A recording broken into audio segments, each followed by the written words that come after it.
व्यासपीठ दिखे नहीं और तो भी आप कथा सुन रहे हो, ये आपके भीतर की श्रवण भक्ति है।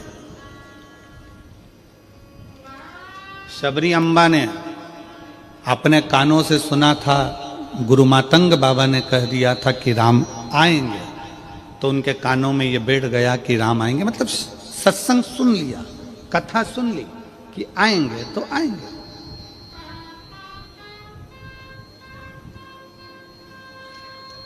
मां कर्माबाई ने अपने गुरु के मुख से सुन लिया था कि भगवान को प्रेम से अगर भोजन कराया जाए तो भगवान सब कुछ पा लेते हैं।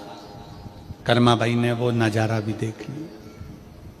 मीराबाई ने अपने गुरु रविदास जी से सुन लिया था कि भगवान तो घट घट में बैठा है, जहर को भी अमृत कर देता है, तो मीराबाई ने वो भी देख लिया।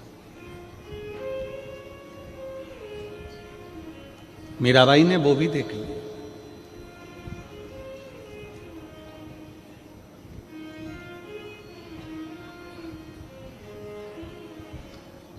कोई कहता है कि केदारनाथ जाना पड़ेगा, शंकर जी मिल जाएंगे। कोई कहता है सीहोर जाना पड़ेगा, शंकर जी मिल जाएंगे। कोई कहे उज्जैन जाना पड़ेगा, शंकर जी मिल जाएंगे। कोई कहे काशी जाना पड़ेगा, शंकर जी मिल जाएंगे। कोई कहे त्र्यंबकेश्वर जाना पड़ेगा, शंकर जी मिल जाएंगे। कोई कहे नर्मदा के घाट जाना पड़ेगा, शंकर जी मिल जाएंगे। शिव महापुराण की कथा कहती है शंकर तो तुम्हारे दिल में बैठा है, एक बार दिल से घर में बैठ कर भी पुकारोगे तो शंकर मिल जाएगा। वो दूर नहीं है, उसमें दूरी है ही नहीं। आप शिव को जहां बैठकर पुकारोगे शिव तुम्हारे पास में।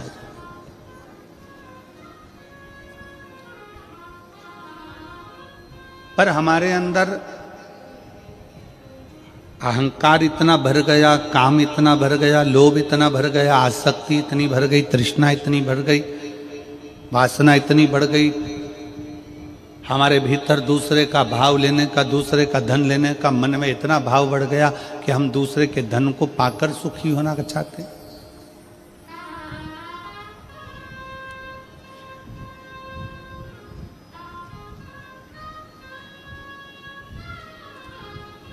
चोर कितने होते हैं?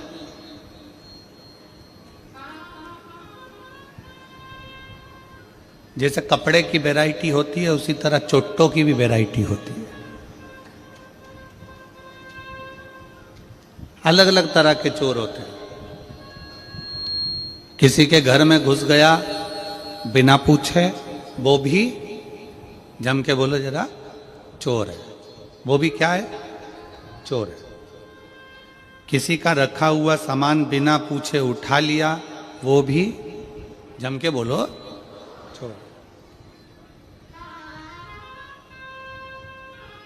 किसी के घर में जाकर कोई सामान उठाकर लेकर चले गए, वो भी चोर, वो भी चोर। घर में कोई गाजर का हलवा बना, पूड़ी बनी, खिचड़ा बना, चावल बना, भोजन बना, भगवान को दिए बिना, भगवान को बिना भोग लगाए खा गए, वो भी चोर है। घर में बूढ़ी माँ, घर में बूढ़े पिता, बाजार से गजक खरीद के लेकर आए, जलेबी खरीद कर लेकर आए, आलू बड़ा खरीद कर लेकर आए, बड़ा पाव खरीद कर लेकर आए और चुपचाप से ले जाके अपने कमरे में पत्नी और बच्चों के साथ खा गए और माँ बाप को नहीं दिया, वो भी चोर, वो भी चोटे हैं, वो भी चोर। घर में बूढ़े माँ बाप बैठे हुए हैं, घर में बुजुर्ग बैठे हुए हैं, घर में बूढ़े रह रहे हैं। एक माँ बाप अपने बच्चे को अपने मुंह का निवाला निकाल कर दे देते हैं। एक माँ बाप अपने बच्चे को अपना वैभव पूरा दे देते हैं। तो बच्चों का भी फर्ज बनता है कि बुढ़ापे में और बचपन में, ये दो अवस्था ऐसी होती है जिसमें खाने की लालकता ज़्यादा होती है। बचपन में भी खाने की ललकता होती है और बुढ़ापे में भी खाने की ललकता होती है। हमारा काम, अपना काम। हम अगर अपने बच्चों के लिए कुछ लेकर आ रहे हैं, हम अपनी पत्नी के लिए कुछ लेकर आ रहे हैं बाजार से, तो एक पुड़िया अलग से अपने माँ बाप के लिए भी बंधवा कर लेकर आओ और उनको दो कि माँ ये मैं तेरे लिए लेकर आया। चोटों की गिनती में नहीं आओगे। और जो माँ बाप को बिना दिए अपने कमरे में बैठकर दोनों धनी लुगाई, दोनों पति पत्नी और बच्चे सब मिलकर खजाएं, समझ लेना तुम बहुत बड़े चोटे हो, चोर हो। माँ बाप ने अपने बच्चों से कुछ नहीं छुपाया, दे दिया। रोटी खाने माँ बैठी है, बच्चा पास में आ गया, माँ ने अपनी रोटी का निवाला पहले बच्चे को खिला दिया। पिता कुछ खा रहा है, बच्चा आ गया, पिता ने अपना निवाला बच्चों को दे दिया। अब हमारा फर्ज है,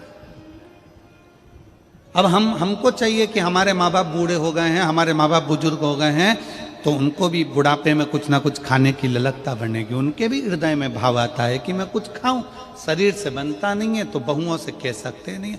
अपना फर्ज है कि जब बाजार से अपनी पत्नी के लिए कुछ खरीद कर ला रहे हो, बाजार से अपने बच्चों के लिए कुछ खरीद कर लेकर आ रहे हो, तो अपने बूढ़े माँ बाप के लिए भी अलग से थोड़ा सा पैक करा कर लेकर आओ और उनको बंद एक पुड़िया बनाकर एक अलग से लेकर आकर उनको कहो, माँ ये मैं तेरे लिए गजक लेकर आया हूँ, माँ मैं तेरे लिए गाजर का हलवा लेकर आया हूँ, माँ मैं तेरे लिए ये लेकर आया हूँ। बुजुर्ग खाता कम है, अपने बेटे का स्वभाव देखकर, बहू का स्वभाव देखकर आशीर्वाद देता ज्यादा है,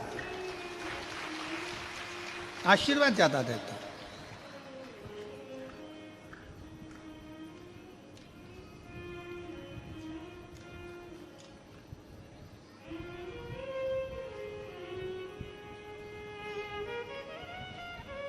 संसार सागर में एक बड़ी सुंदर कथा आती है, वायु पुराण मत्स्य पुराण की। वायु पुराण में, मत्स्य पुराण में ऋषि नेध्रुव का चरित्र आता है।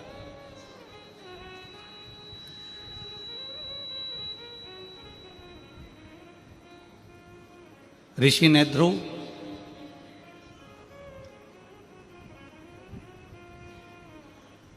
जो भगवान शंकर की आराधना में लीन रहते थे, शिव की भक्ति में लीन है। उनकी धर्मपत्नी का नाम था सुमेधा।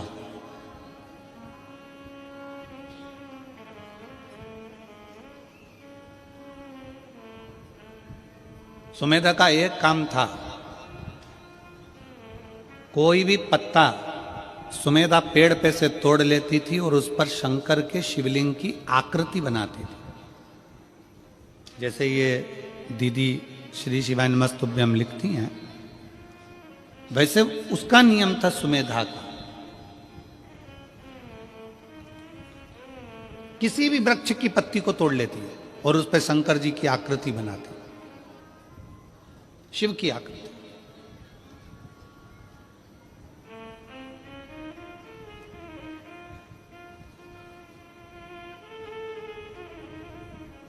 उसने पत्तियां आकृति बना बनाकर ढेर सारी पत्तियां एकत्रित कर लेती थी और उन पत्तियों को फिर बाद में जल में एक एक कर कर विसर्जन करती थी, एक एक कर कर जल में विसर्जन कर। सुमेधा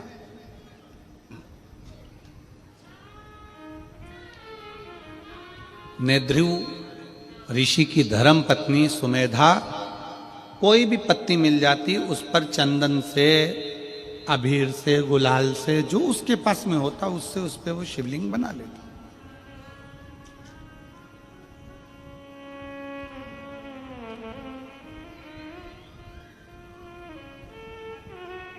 एक बार वो कहीं बैठी थी, शिवलिंग की आकृति पत्तियों पर बना रही थी,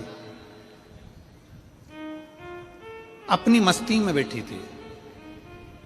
एक विधवा लेडीज, एक बेधव्य महिला स्त्री बहुत दुखी, जिसका नाम था शारदा।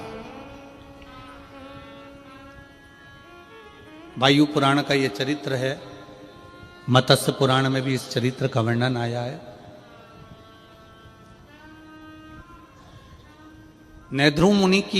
नेद्रु ऋषि की धर्मपत्नी सुमेधा पत्ते के ऊपर शिवलिंग की आकृति बनाती है, शिवलिंग की आकृति।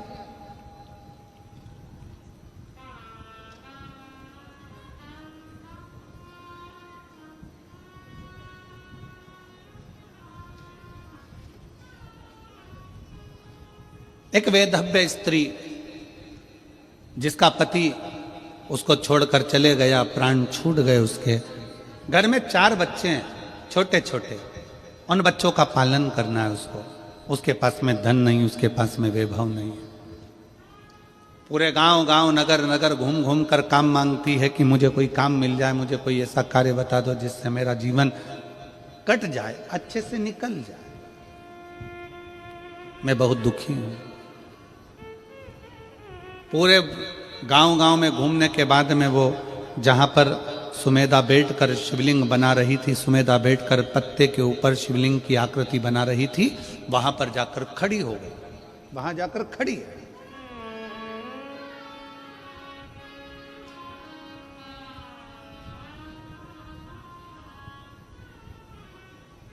एक दिन हो गया, 2 दिन हो गया, 3 दिन हो गया, 4 दिन हो गया, 5 दिन हो गए, रोज आ जाती शारदा, रोज खड़ी हो जाती,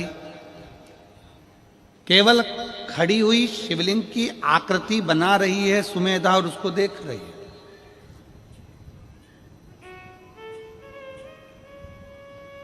अब उसने क्या देखा कि सुमेधा ने जैसे शंकर की आकृति बनाई और पत्ते को नीचे रखा, दूसरा पत्ता उठाया, फिर लिखा, फिर आकृति बनाई, फिर पत्ता रखा, फिर आकृति बनाई, फिर पत्ता रखा, इतने में शारदा ने क्या देखा कि एक इल्ली उस पत्ते के पास में गई है। एक इल्ली, छोटी सी इल्ली उस पत्ते के पास में गई।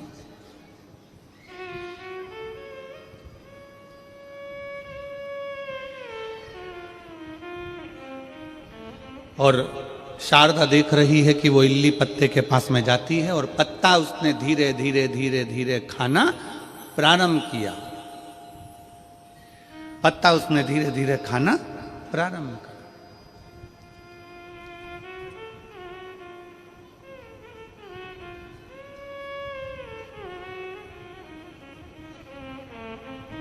कुछ देर तक शारदा देखती रही।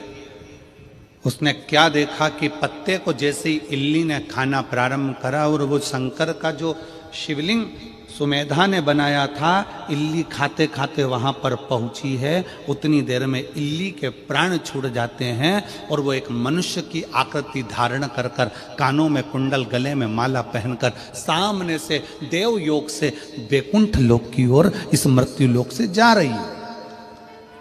एक इल्ली,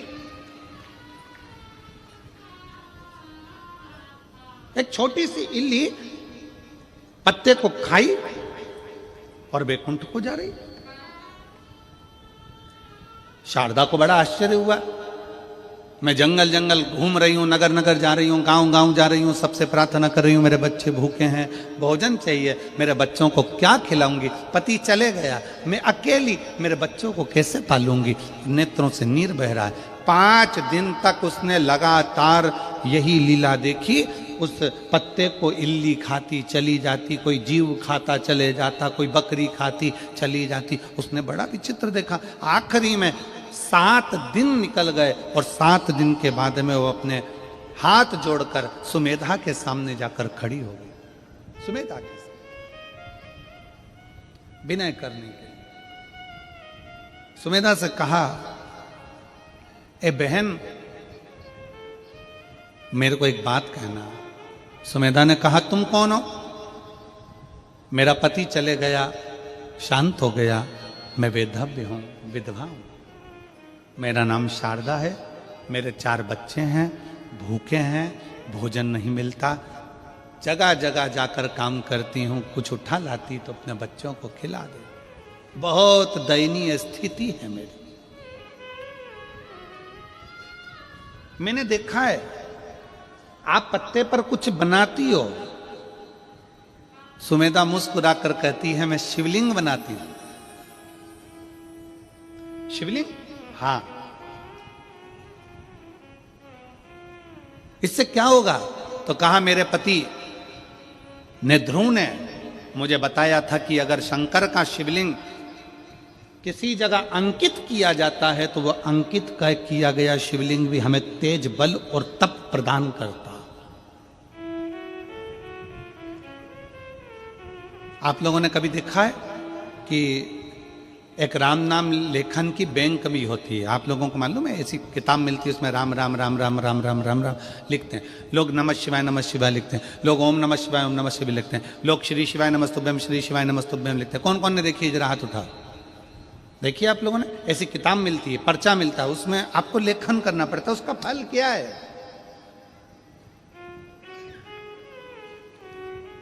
भारत की भूमि पर कई लोग राम नाम लेखन करते हैं। भारत की भूमि पर कई लोग शिव नाम लेखन करते हैं। भारत की भूमि पर कई लोग भगवान शंकर का नाम, भगवान राम का नाम, भगवान कृष्ण का नाम लेखन करते हैं। उसका फल क्या? तो कहा, उस लेखन का फल यह है कि आप अगर जंगल में जाकर, वन में जाकर कहीं तप साधना नहीं कर सकते, क्योंकि तप साधना करने के लिए भी एकाग्रता चाहिए और लिखने के लिए भी एकाग्रता की जरूरत होती है। अगर आप कहीं वन में जाकर तप साधना नहीं कर सकते तो एक कॉपी पर आप भगवान का जब नाम लिखते हैं तो आपका दिल और दिमाग एकाग्र हो जाता है, भगवान की चरणारविंद में चला जाता है। वो तप के बराबर है, वो साधना के बराबर। भारत की भूमि पर जितने लोग राम नाम लिखते हैं, लेखन करते हैं, कृष्ण नाम लिखते हैं, लेखन करते हैं, शिव नाम लिखते हैं, लेखन करते हैं, नमः शिवाय लिखते हैं, लेखन करते हैं, शंकर का मंत्र लिखते हैं, लेखन करते हैं, उन सब के चरणों को नमन करता हूं। क्योंकि आप भले वन में जाकर तप नहीं कर सकते, साधना नहीं कर सकते, पर लेखन करने में चित्त मन एकाग्र हो जाता है। फिर भगवान उसको तप साधना में गिन लेते हैं, क्योंकि इसने अपने मन को कंट्रोल कर लिया, अपनी इंद्रियों को कंट्रोल कर लिया। साधना करिए इसने।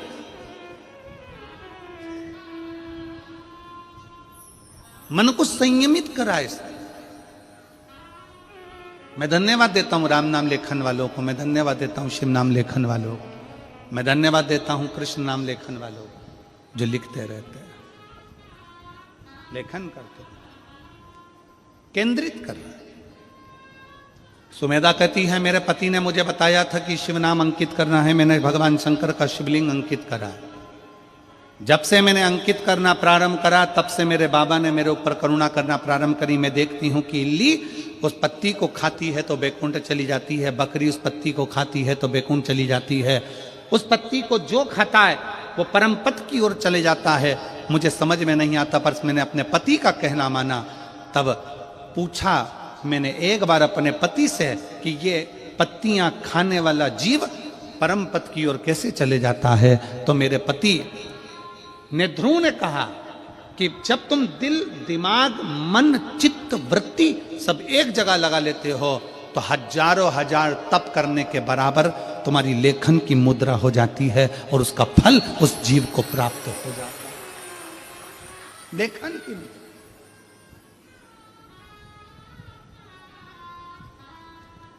उसका फल प्राप्त हो जाता है। शारदा ने कहा, मैं बड़ी दुखी हूं, मैं क्या करूं? सुमेधा